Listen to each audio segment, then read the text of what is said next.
Salpete, Wanyambe. Selamat pagi saudara-saudari yang dikasihi Kristus.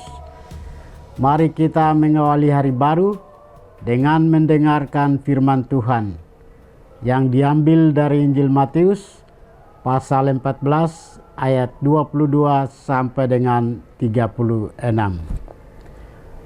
Tuhan bersamamu. Inilah Injil suci menurut Matius.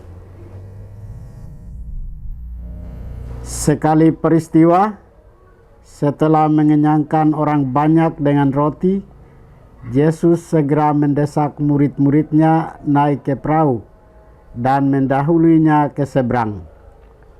Sementara itu, ia menyuruh orang banyak pulang. Setelah orang banyak itu disuruhnya pulang, Yesus naik ke atas bukit untuk berdoa seorang diri. Menjelang malam, ia sendirian di situ.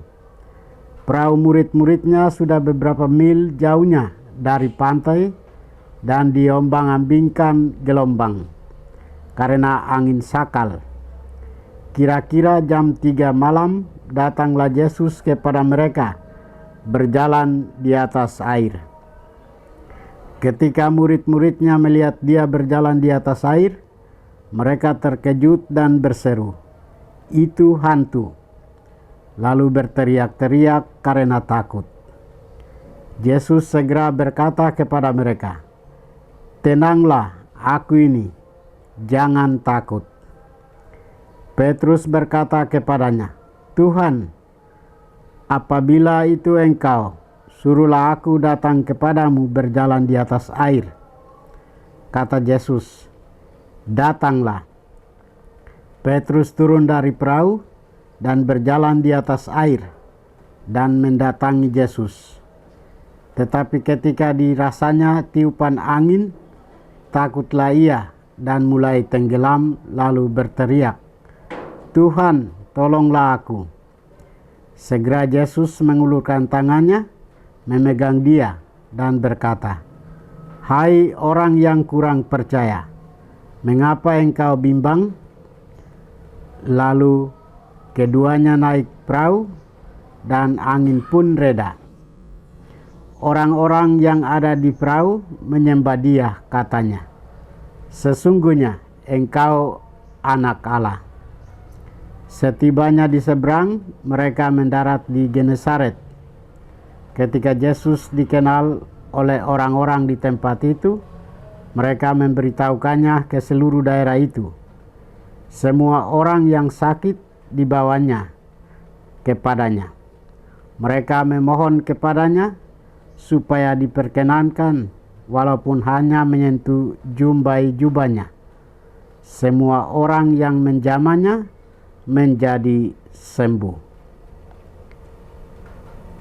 Demikianlah sabda Tuhan. Saudara-saudari yang dikasihi Kristus, tema kita hari ini adalah melangkah di atas badai kehidupan. Penulis Injil Matius hari ini menampilkan sikap Yesus yang selalu setia mendampingi para muridnya. Dia datang dan menolong di saat mereka ketakutan dan kehilangan arah karena badai yang melanda kehidupan mereka. Yesus sengaja membiarkan murid-muridnya naik perahu mendahulunya, sementara ia pergi berdoa. Di tengah malam, saat angin sakal menerjang, mereka merasa ketakutan, bukan hanya karena badai, melainkan juga karena tidak melihat Yesus bersama mereka di dalam perahu. Kisah Injil hari ini menyampaikan 3 pesan penting bagi kehidupan rohani kita. Pertama, ketakutan seringkali menutup penglihatan rohani. Yesus selalu hadir meneguhkan para muridnya dalam situasi apapun. Kedua, iman memerlukan keberanian untuk melangkah. Seperti Petrus, yang mampu berjalan di atas air selama dia berfokus pada Yesus. Manusia pun rentan tenggelam saat beralih fokus pada badai masalah. Ketiga, Tuhan selalu merangkul manusia dari segala badai kehidupan. Ketika iman goyah diterpa gelombang kehidupan, tangan Tuhan selalu telurur menyelamatkannya.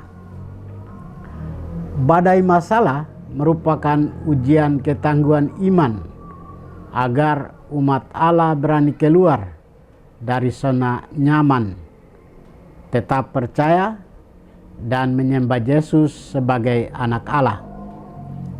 Saudara-saudari terkasih, bagaimana dengan kita?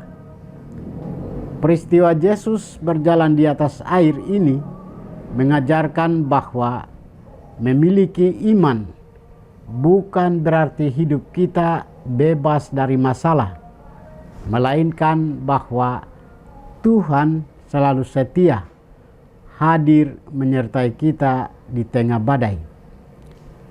Marilah belajar untuk tidak hanya mengandalkan logika yang terbatas, melainkan berani keluar dari perahu kenyamanan dan keegoisan diri, dan terus mengarahkan pandangannya hanya kepadanya.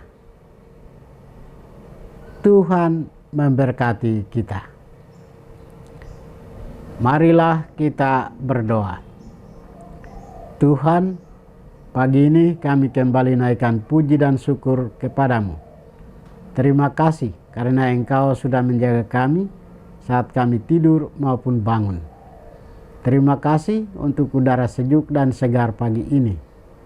Kami mohon, bukalah mata hati kami, agar kami mampu memandang kemurahan dan karya-Mu. Rahmatilah kami dengan kuasa Roh-Mu, agar kami mampu untuk bertobat dan memuji serta memuliakan-Mu melalui pekerjaan dan pelayanan kami hari ini. Kristus terang dunia, berkatilah keluarga kami. Jadikanlah kami alat kasih-Mu dan pantaskanlah kami menjadi hamba-Mu yang setia.